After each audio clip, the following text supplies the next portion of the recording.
Well, good morning, and Tim, thank you very much for that generous introduction. I thought for sure when you were walking through the explanation of the stickers and the meals, I thought for sure you were going to say, if you do not have a sticker, you are on a diet.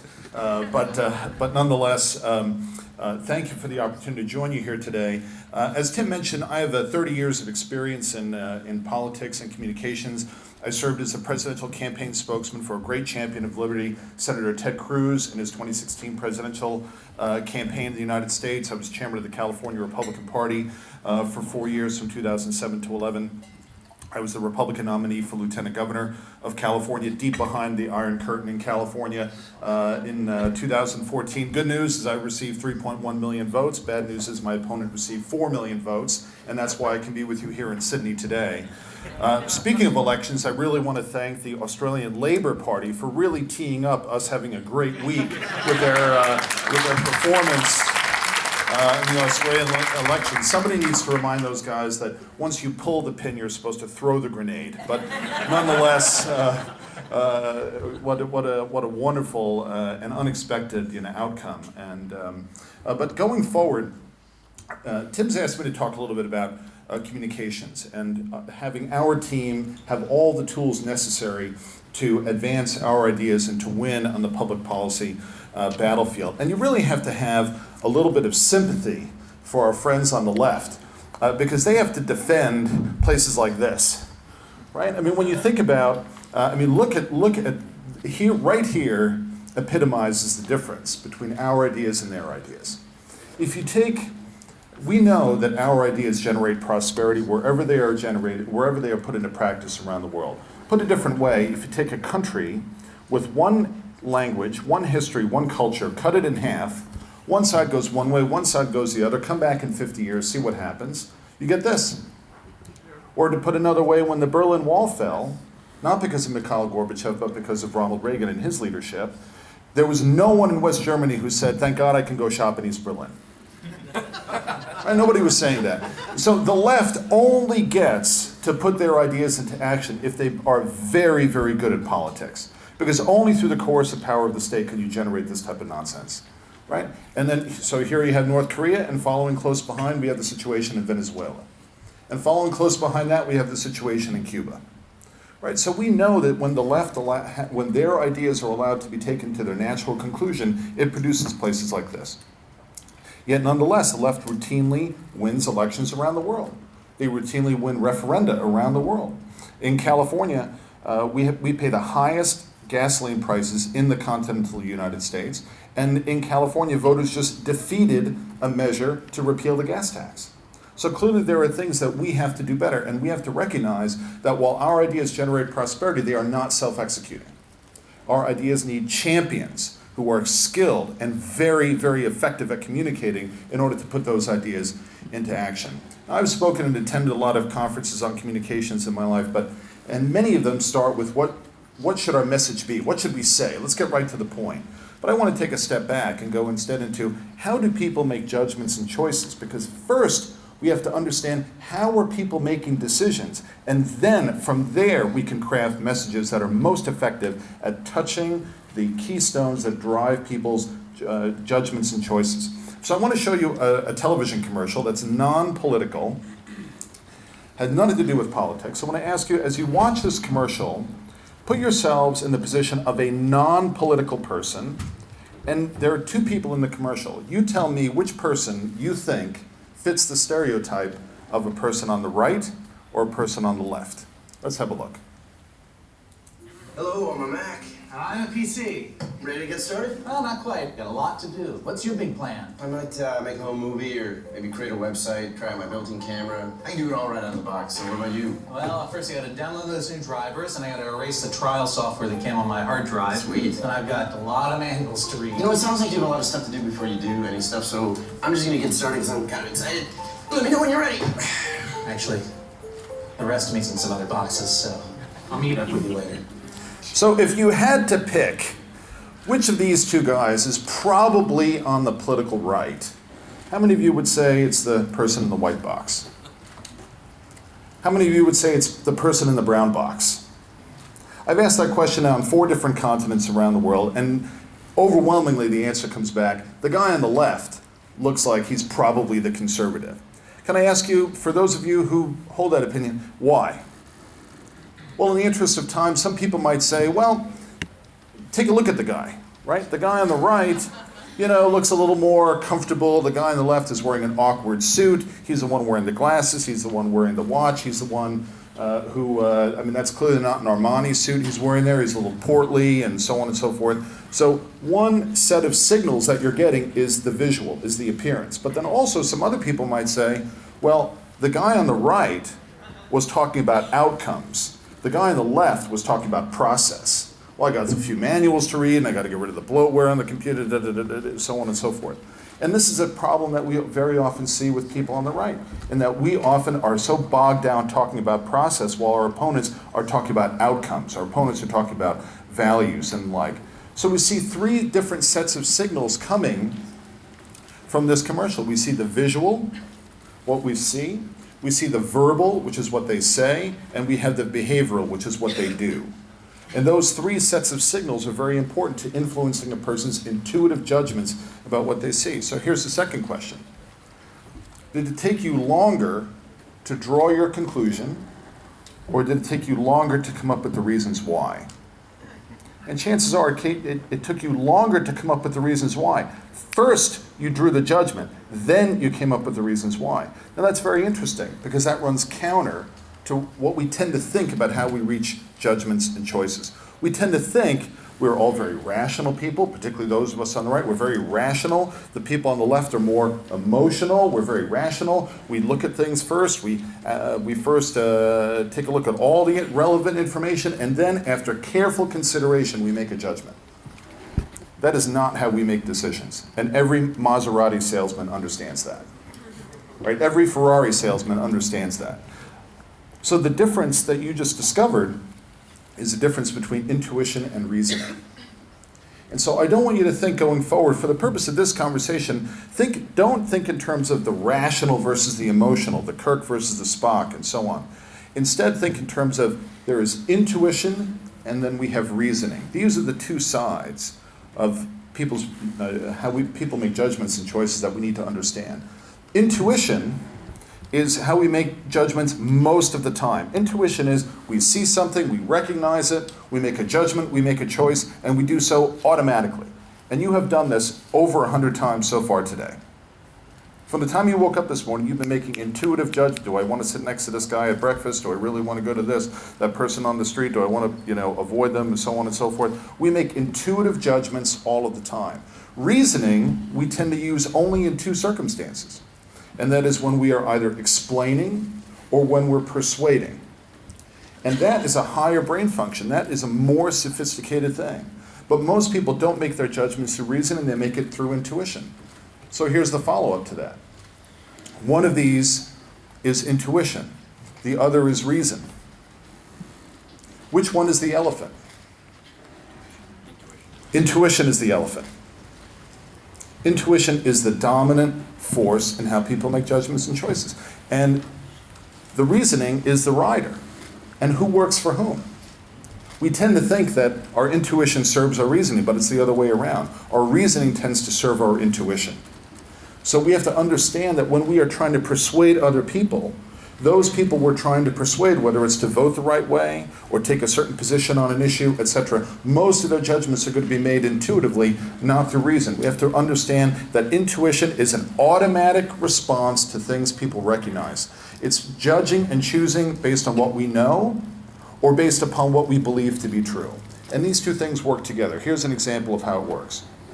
Let's say coming home from this conference tonight, you're going to be very, very late.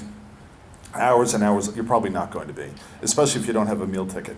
But let's say that you're going to be very, very late. You're the guy on the left. It doesn't take a lot of neuron activity to understand that this is going to be unpleasant, right? If you're Australian, you live here in the Sydney area, you're going to show up 3 hours late tonight, this is going to be unpleasant. You know that intuitively. So what happens? So you call upon the reasoning side of your brain in order to come up with all the reasons why. I was at this great conference with fellow champions of liberty. I heard this great keynote presentation by this really handsome American first thing in the morning, so on and so forth, boom, boom, boom. Maybe not entirely true, but you come up with those reasons to get you out of it. That is how your intuition and your reasoning work together.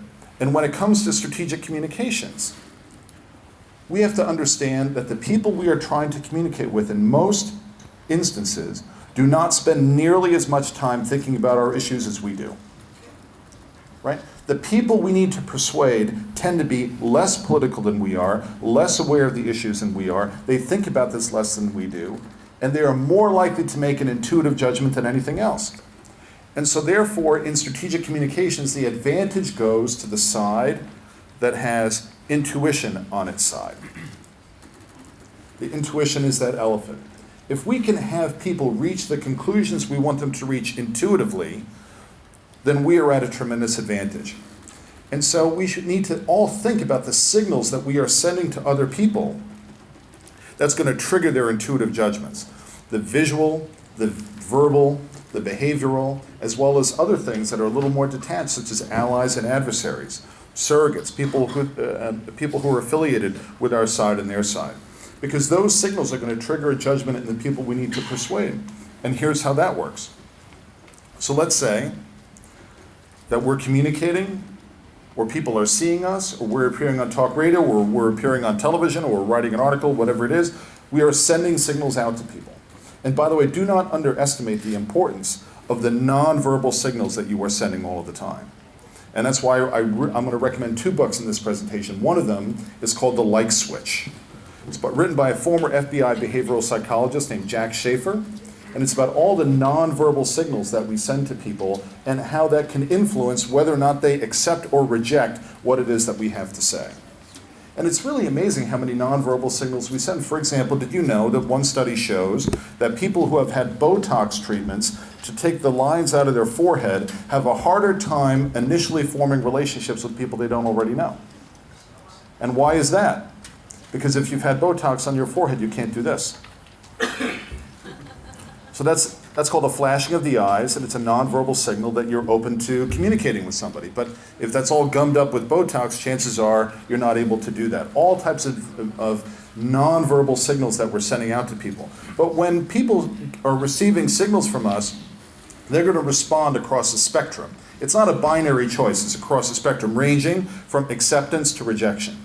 And the ideal is that when we're communicating with someone that they accept what it is that we have to say, and that they do so intuitively. If they reject us, however, then we have to use reasoning to pull them over. Let me say that again. The ideal is that people reach the conclusion we want them to draw intuitively. If they reject us and we still need them, then we have to use reasoning to bring them over. That's the difference between what's called the intuitive pathway of persuasion versus a persuasive pathway. And here's the difference. This is cheap and easy. This is expensive and hard. You see the difference? This is cheap and easy. So I live in California, and people used to think California was divided between north-south. It's really not divided that way. California is divided between coastal and inland. If you live near the water, chances are you vote for the left. We know why. Salt water, salt gets in the air, corrodes the neurons, people vote for the left. It's a big problem. Whereas I live 30 miles from the coast. So in my neighborhood, it's very, very conservative. Everybody has a gun, a horse, and a pickup truck, and we're good to go. So if I go door to door in my neighborhood and say, "Hi, I'm Ron Nehring, I'm the conservative Republican candidate for lieutenant governor," I could stop right there because they're going to vote for me. If, however, I go on talk radio in San Francisco, which by the way is surrounded by salt water on 3 sides, if I go to San Francisco and I open up my appearance on the Ron Owens Show, which is a major talk radio show in San Francisco, then and I start with, "Hi, I'm Ron Nehring, I'm the conservative Republican candidate for lieutenant governor," I'm going to get this. People are going to instantly reject me because the first signal I'm sending is something that they're going to reject. So my message, therefore, when I go around in my neighborhood is going to be shaped differently than if I go on talk radio on the Ron Owens Show in San Francisco. So when I go on the Ron Owen show in San Francisco, I don't start with that. I don't start with anything partisan. I don't start with anything that's going to trigger an intuitive rejection of what it is that I have to say. If I go on talk radio in San Francisco, the first thing I'm going to talk about, by the way, in a city with a very large immigrant population that's very sensitive to immigrants, I'm going to start with, let me tell you a little bit about my story, how I got here. And that is, my family was never involved in politics. My family was born in Nazi Germany. My father was born in 1934. My mother was born in 1941. And they came to America in 1961 with no money, didn't speak English, and they learned English by watching cartoons on television. That's what I would start with, so that we can start to build a relationship without an instant rejection. And we have to do that as well as champions of limited government. We have to think, how can I start my communication, my talk, my interview, or whatever, and not start with something that the audience is automatically going to reject. But the longer you can build a relationship with someone before they hear something that they reject intuitively, the more persuasive you're going to be. So what are some qualities that people look for in a leader or in a communicator? Well, notice at the bottom in this survey, thinks like me got under 50% support, relatively unimportant thing. Look at some of the things that people deem most important. Honest, gets things done, high ethical standards, clear vision. Let me walk you through 6 qualities that people expect to see in a communicator or in a leader. And number 1 is vision. Leaders are expected to outline their goals in visionary terms, particularly if it involves sacrifice.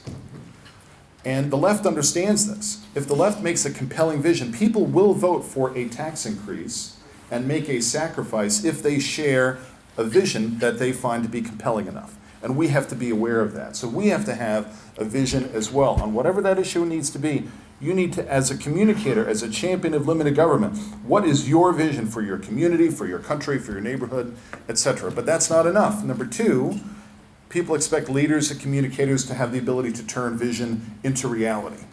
And I show a picture of Dubai here because here's a place, that 30 years ago was a little, backward, pearling village, on the Arabian Gulf. And today it has the biggest airport in the world's tallest building, 3 million people, so on and so forth. Leaders are expected to turn things into reality. Number 3, leaders are strong. This does not mean that you're shouting more, by the way. And there's some people on my team in the United States who think if they just come across as more angry and more belligerent, they're somehow coming across as more ideologically pure. I remember one candidate for local office. He actually did cut a commercial. He's looking right into the camera, looking right down the lens, and literally like yelling at the viewer. And I told him, you don't want to do this. Because you might think you're coming across as more hardcore, but what you're really doing is reminding every woman of her first husband. So don't do that. You can come across as strong without coming across as angry. And there's a difference there. You could come across as being philosophically committed without coming across like you should be committed to a mental institution. Okay? So we want to be the happy warriors, the confident warriors, not those people who are running around and angry. This is easier to convey, by the way, than this is. Because very often, and I'm going to start to get into the heart of my presentation here, in that leaders and communicators are expected to care. And care about other people besides themselves, or their family, or their associates, or their business.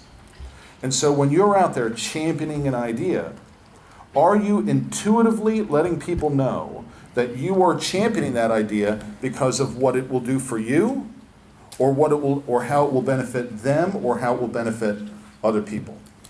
Number 5, leaders are expected to be honest, and number 6, leaders are expected to treat people fairly. And this caring and fairness are 2 key qualities I'm going to zero in on in the second half of my presentation. So here are 6 leadership imperatives. And this applies whether you're in business or you're running a think tank, you're running a taxpayer group, you're running a campaign, whatever it happens to be. Leaders provide vision. They can turn it into reality. They have the strength to overcome adversity. They have the strength to overcome countervailing winds. They care about other people. They're honest and they're fair. When people make, this is kind of the favorite part of my presentation here, is going into this. People respond to the signals that they receive, and certain signals trigger an emotional response. Emotion drives behavior. People do things either vote or turn out or sign a petition or get involved when they feel emotional about something. So the question is, how do people get emotional about things? Why does someone get emotional about one thing and another person sees the same thing and they don't get emotional about it? Well, let me walk you through 6 moral foundations that drives people's reactions. So the first is caring, and the opposite of that, of course, is harm. If we walk downstairs and we see a big bully, beating up, a woman downstairs and in the lobby, we're going to react to that immediately. We're going to have an emotional response to that. We don't even know who the people are, but we're going to see it, we're going to recognize it, we're going to intuitively have a response to that. And likewise, we don't like it when we see people inflicting harm on others, even if it's not affecting ourselves. So that caring moral foundation is something that's built in. Number 2 is fairness, and the opposite of that is cheating. We don't like it when we see that someone is behaving in a manner that's unfair, or taking advantage, or exploiting, even if we are not necessarily the person who's being exploited. Particularly if we see someone who's positioned similar to us, who we identify with being exploited, we have a negative reaction to that. So moral foundation number 2 is fairness, the opposite of that is cheating. Number 3, which might be popular in this room, is liberty. And the antithesis of that is oppression. If in your office, someone in the office is acting like a bully, pushing people around, yelling at people, so on and so forth, there is immediately what happens. The gossip starts to swirl, and you all try to figure out, how the hell do we get rid of this guy? How do we get rid of the oppressor in our midst? There is a natural human reaction that when we identify oppression, to unite and get rid of the oppressor. That is the third moral foundation. 4 is authority, and the opposite of that is subversion. And this comes in many, many different forms. Chances are, if you walk downstairs and you need to put money in a parking meter, and some random person says, well, the parking meter doesn't work, but if you give it to me, I promise I'll take care of it. Chances are you're not going to do that. If they're wearing a police uniform, chances are you might do that. Although with this group, I'm not sure. But there is this response to authority. Number 5 is sanctity, and the opposite of that is degradation. Why do we respond differently to a church burning down than we do a random garage burning down? It's just a building to some people. But to other people, there's significance to that. When the cathedral in Paris was burning, and we all saw that on television, why do we have many of us have a more emotional response to that than if it was just a typical 3-story building fire? Because of this sanctity moral foundation, which can touch people in a number of different ways. Environmentalists tap into this as well. Because it's not the sanctity of something that's religious, it's the sanctity of the earth. So that's an important moral foundation. And by the way, these moral foundations apply to people on the left and the right, although not equally. And I'll get into that in a second. And then finally, it's loyalty. Loyalty, and the opposite of that is betrayal. And that tends to provoke an emotional response. We see that as well. If someone betrays the group, if someone leaves our company and goes to work for the competitor, someone leaves Google, goes to work for Apple, or someone, it turns out someone in the Australian military is actually working for the Chinese government, and that's discovered, we have a natural negative reaction to that. So loyalty, the opposite of that is betrayal. And signals are powerful when they touch a person's moral foundations because they can trigger an emotional response. And by the way, every film director in Hollywood understands this. What makes a movie a good movie? Is a movie a good movie because it touches you here? Or do you find a movie to be good because it touches you here? So this is what directors understand. That film director is trying to touch you on an emotional level by triggering one of these moral foundations. Now, I wanted to show 2 full-length 2-hour movies during my presentation today, but Tim would not let me. And so I'm going to show you 2 trailers instead. And I'm going to ask you to watch those trailers and tell me afterward which moral foundation is at the center of that film. This is not going to be difficult. We didn't choose the hard ones. We didn't choose something in French. So which moral foundation is at the center? Here are the 6: caring, fairness, liberty, authority, sanctity, and loyalty. And here's number 1. You're in the Air Force, right? Marines, actually. How long are you here for? A few weeks. on! Just get us in field goal range! 22! The blackout may run along the entire northwest corridor.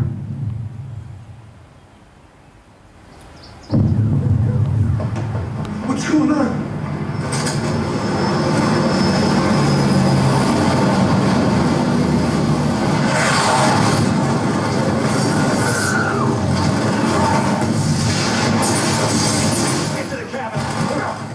Take care of your brother, you hear me?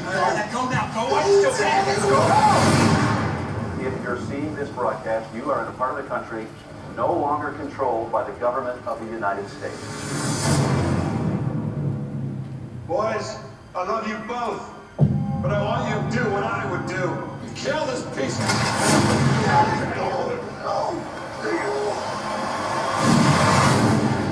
They mess with the wrong family. How did this happen? There's a new class of weapon. They really went offline and never came back. They wiped us out, including U.S. Central Command. What am I supposed to do? I'm in a fight. Anybody who wants to join is welcome to it. We'll hit them on our terms. We're the Wolverines. We create chaos. We need to steal that weapon. It'd be the foothold we need and take our homes back. I can't. Yes, you can. Relax. And squeeze.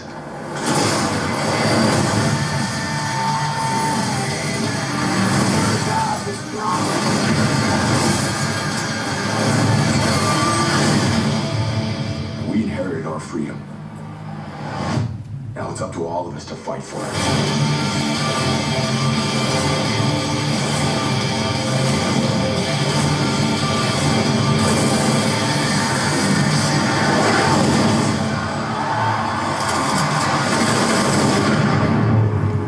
For them, this is just some place. For us, this is our home. Now, putting aside how offensive it is to cast an Aussie in the lead role in Red Dawn, what was that film about?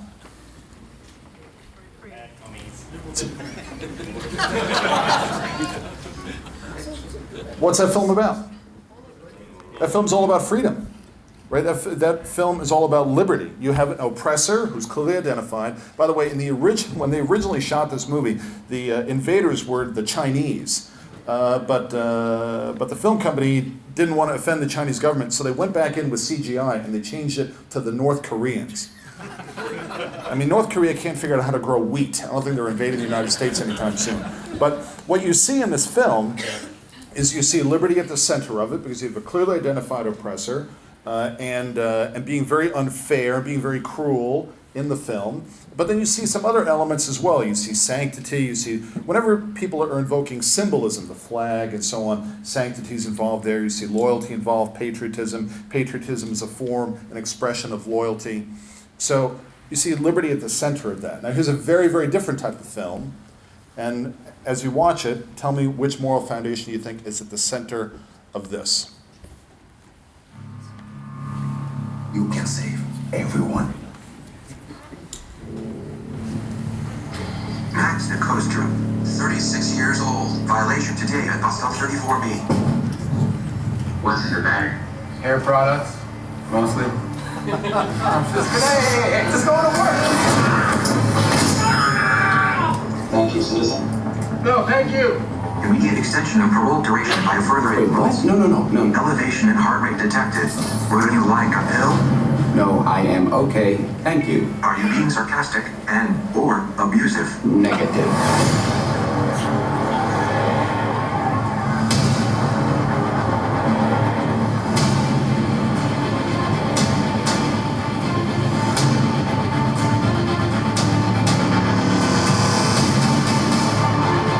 Welcome.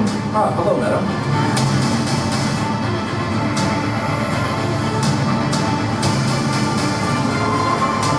Cancer cells removed. 3 undocumented ships are emerging Elysium airspace. Shoot them down.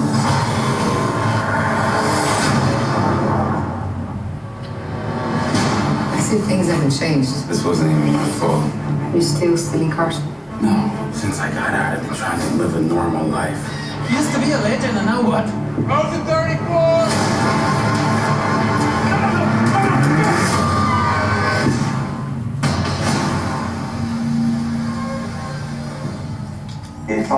time, you will die.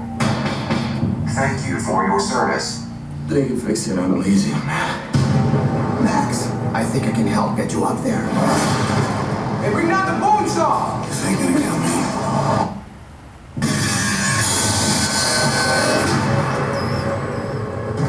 What did you do to me?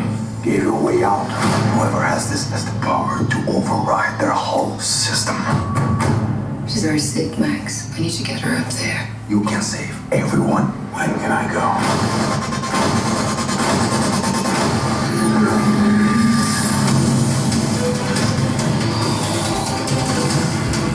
Activate Kruger.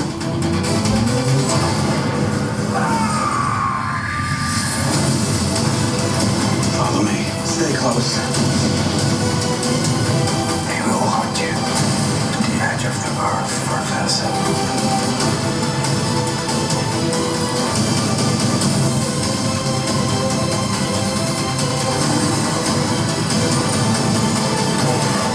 I have no idea what's happening.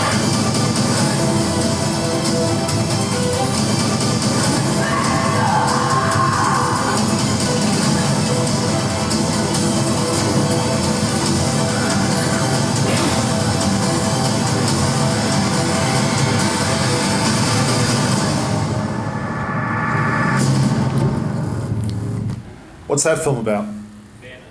It's all about fairness. Whenever you see someone invoking an us versus them, we live on earth, it's really crappy, they live up on Elysium, which by the way is the Roman word for heaven, and you see that fundamental divide that's being driven, you notice someone is making a fairness argument, that they are presenting that in fairness terms. But you also see other elements as well. You see an element of caring involved, you see an element of liberty involved, liberty because you see an oppressor. When you see an oppressor, that's triggering a liberty moral foundation. By the way, it's very interesting, this liberty moral foundation, we should understand this very well, that liberty is something that touches people on the left as well as on the right. The difference is who people on the left and the right tend to see as the oppressor. Because someone on the right, it's freedom from big government. From someone on the left, it's freedom from Bank of America. And so it's very, very different. So we should be aware of that it is possible to touch that liberty moral foundation among people who otherwise identify on the left, but it goes to who people identify as that oppressor. So how does all this apply in the real world? Why are we watching movies at 9 o'clock in the morning? Here's how this works in the real world. This chart is the most important thing you'll see during my presentation. And in the book, The Righteous Mind, which I'm going to show the cover of and highly recommend reading, on which some of this is based, the way you find out which moral foundation is stronger in a person is by posing a moral dilemma. And what's a moral dilemma? A moral dilemma is a story which pits one moral foundation against another. Is it okay to steal food? No. Is it okay to steal sports cars? No. Is it okay to steal drugs? No. Is it okay to steal drugs that are about to be thrown out, which someone at home needs or else they're going to die tomorrow? It becomes tougher. So you ask those questions to enough people enough times, but then you also ask them, do you identify as being on the left, the center, or the right, politically? And here's what you get. It turns out that among people on the left, on the political left, the caring and fairness moral foundations are overwhelmingly dominant. Like the further to the left you go, the less and less they care about anything else, and it's all about caring and fairness. And if you watch how the left couches their arguments, the left almost always frames their issues in terms of caring or fairness.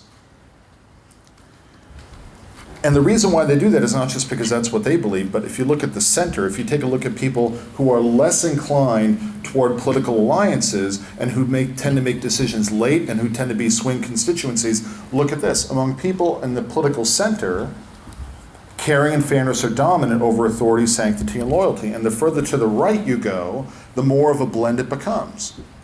So we have to make sure that we understand that in the target audience we are attempting to persuade, which arguments are going to carry the most weight. Now you might ask, why isn't liberty identified as one? Why is it only 5 instead of 6? Because this survey was done before liberty was identified as a separate moral foundation. That's the reason. It's explained in the book.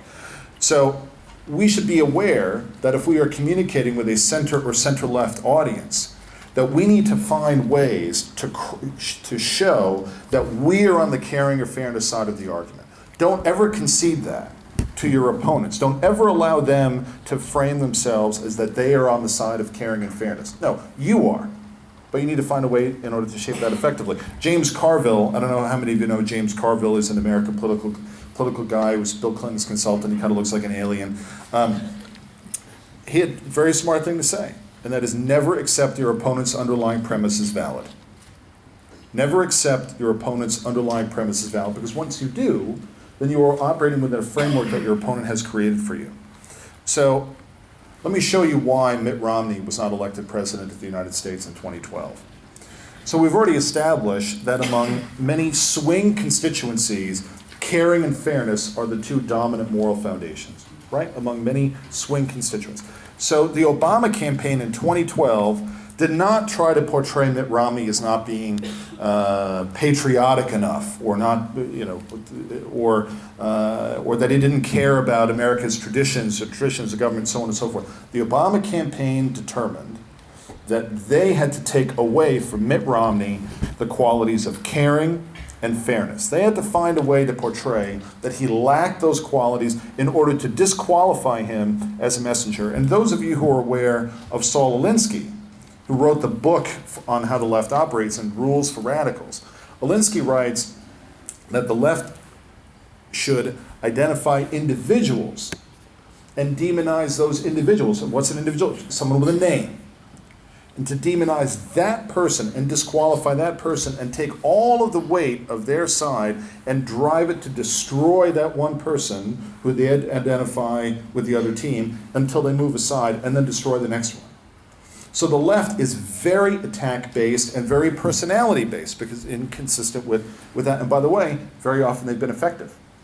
So the Obama team sought to take these qualities away from Mitt Romney. Well, how do they do that? They do it with things like this. Now, if you take a look at this guy, this is somebody's neighbor. This is somebody's uncle. This is somebody's father. And he says that Mitt Romney and Bain Capital is shipping his job to China. This is a caring and fairness visual all rolled into one.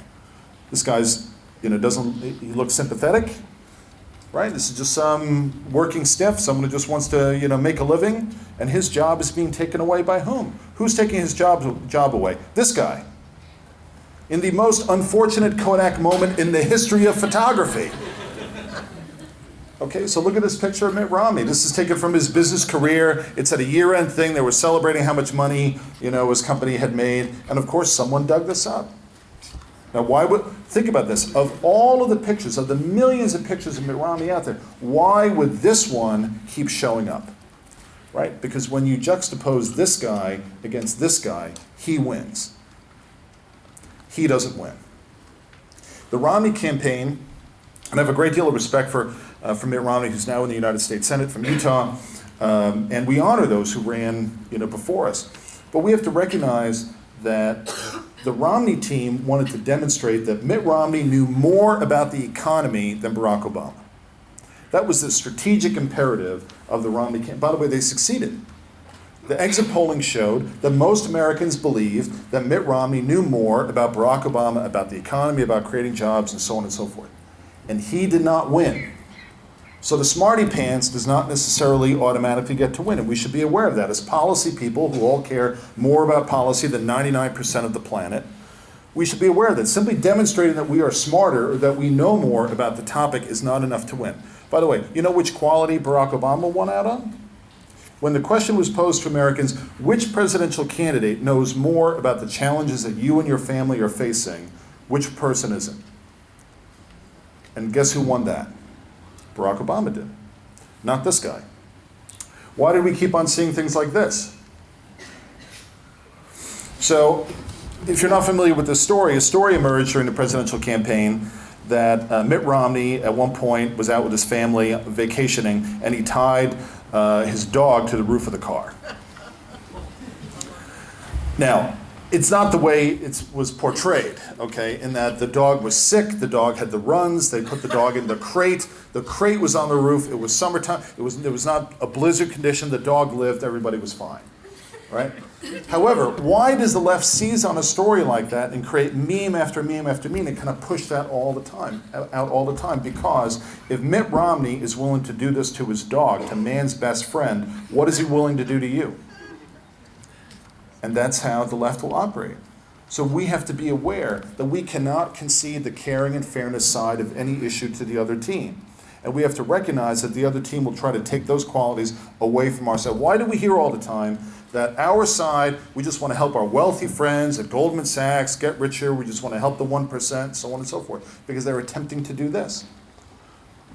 So you must state your intention. What is your goal? By advocating the policy you're advocating for, what is your goal? If you fail to articulate what your intent is, guess who's going to articulate that? Your opponent's going to articulate that. And how are they going to do it? They're going to do it in a way that portrays your side as being opposed to caring and opposed to fairness, being uncaring and unfair to others. And the Romney people, by the way, all should have known that this was coming. Because 2 years earlier, we had a governor campaign in California. We had a Republican candidate, Meg Whitman, former CEO of eBay, billionaire, who spent $166 million of her own money on the race and lost by 12 points. Which, by the way, is a lesson that the side that has the most money does not automatically get to win. So if you're running up against a better funded opponent, it does not mean that you don't get to win, because money alone does not drive outcomes. So how did the left go about taking away the qualities of caring and fairness away from Meg Whitman? Well, with things like this.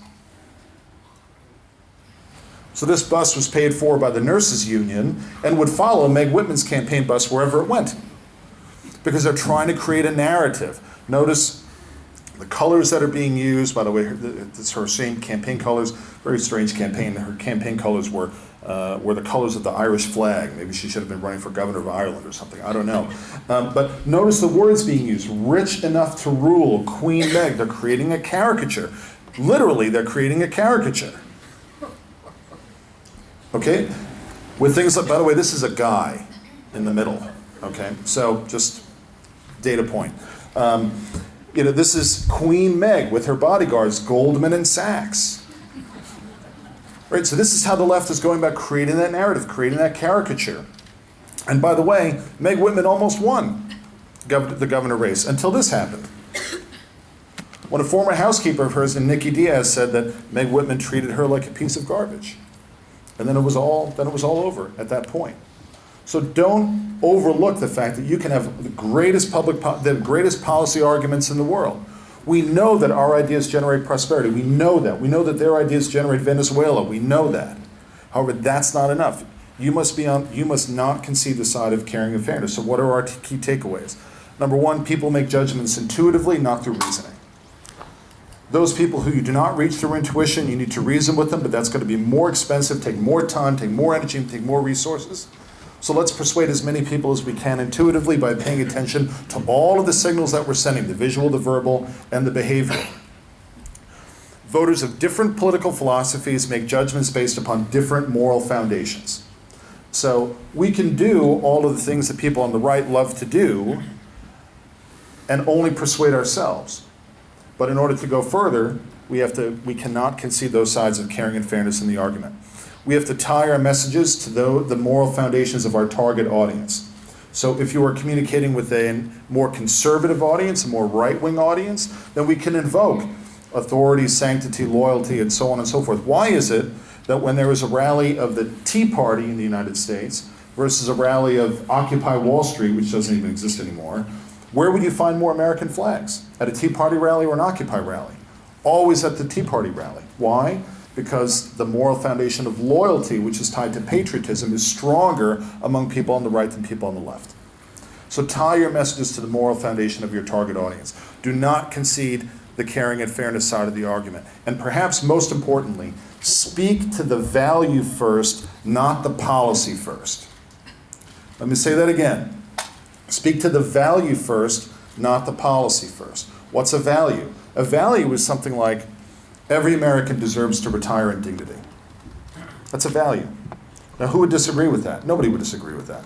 Every American deserves to retire in dignity. That's a value. We start with that. Why do we start with that? Because everyone's going to agree with us on that. So don't start with what people are going to disagree with you on. Start with what people will agree with you on, and that's on the values level. So what's a value? Every American deserves to retire in dignity. Then we take it to an idea. Well, that means that many Americans have to get a better rate of return on their Social Security taxes because they're getting a terrible rate of return, and many Americans are at risk of retiring in poverty. That's an idea. So I've now gone from the values level to the ideas level, and then finally, we could take it to the policy level. And that's why Americans should be able to invest some portion of their Social Security taxes safely so they can get a better rate of return so that they can retire in dignity. Notice what I did. I started with the value, I took it to an idea, and then I take it to the policy. What's another value? People deserve to spend more time with their family. Who would disagree with that? Nobody. Well, maybe if you don't like somebody, then maybe you disagree with that. But most people would say people deserve to spend more time with their family. That's an idea.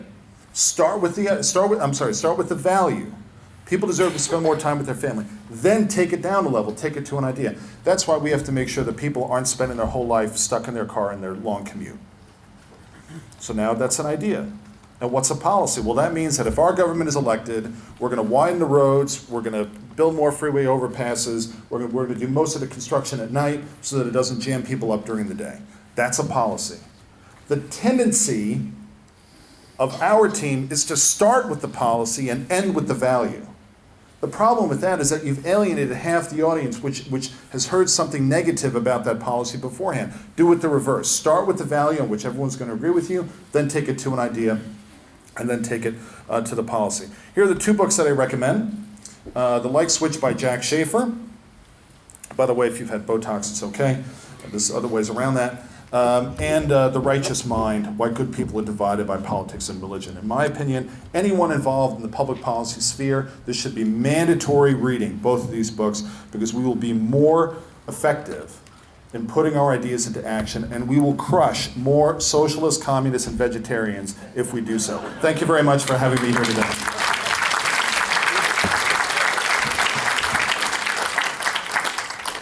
Thank you. We have about 5 minutes for questions, so this is the time when you go into your Hoover app and you submit questions. And I think we've got 5 already so far.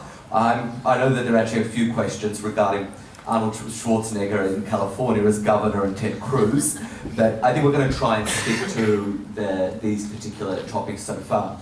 And the first question comes from, is for people who sort of identify as classical liberals or economic rationalists, as they're called, or people who work in taxpayer groups, what is it that the number one thing they can do as a lesson to try and seem caring as opposed to simply being rational? Because if being rational and explaining with facts and figures doesn't convey caring, and showing a graph of economic prosperity doesn't have that emotional narrative, what is the best thing that they could do? That's a great question.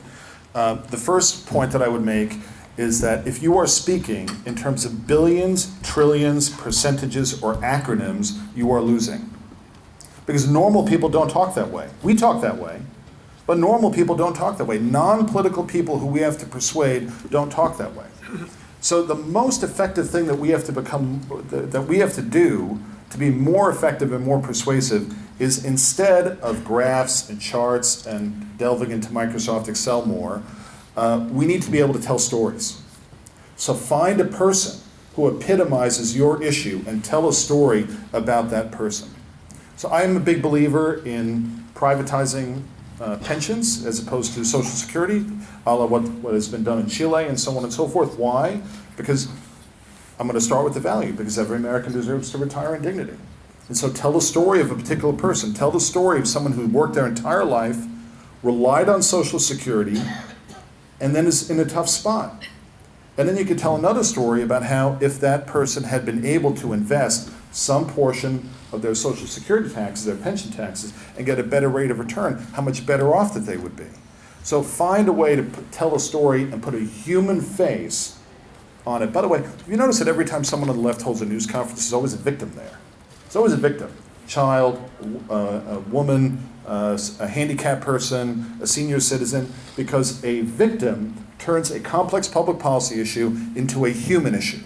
And ultimately, we all know that we champion these ideas because they generate prosperity. But we have to show that. You have to illustrate that. And you have to do it for people who don't think about politics all the time. So you just stated that the people on the left in your discussion right there, and which leads us perfectly into a question asked earlier by Rafe, which related to how useful is the concept of the right-left divide. I mean, does dividing right-left play into a sort of narrative that automatically seeks grounds to our opponents because people conflate the right with things such as National Socialism? Yep. And so does that concede the ground to them? Is this something that we should try and push back against, or is this just a reality that we need to accept? Yeah, this is a great topic that's worth an entire hour, which we unfortunately don't have. But number one, when you're communicating with non-political people, don't use political terms, and left-right is a political construct, and we need to not do that. Number two, we want to talk about principles rather than individuals. Individuals are always going to let us down, right? We want to talk about principles, but we want to talk about those principles in terms of why we support those principles, not just for the sake of supporting them. We don't want a stronger economy for the sake of a stronger economy. We want a stronger economy because that enables us to do these other things, and so on. And the left-right construct is utterly useless. By the way, I don't want to defend, I'm a conservative across the board. But there are plenty of people who the media will say are also on the right, who I have nothing to do with whatsoever. So a lot of these nationalist, parties and so on, they are not classical liberal. They don't want limited government, right? I'm for individual liberty, and I am for freedom, and I am for policies that generate human prosperity. And rather than, and final point, and I know that we're all done. Don't put yourself in the position where you have to defend the indefensible.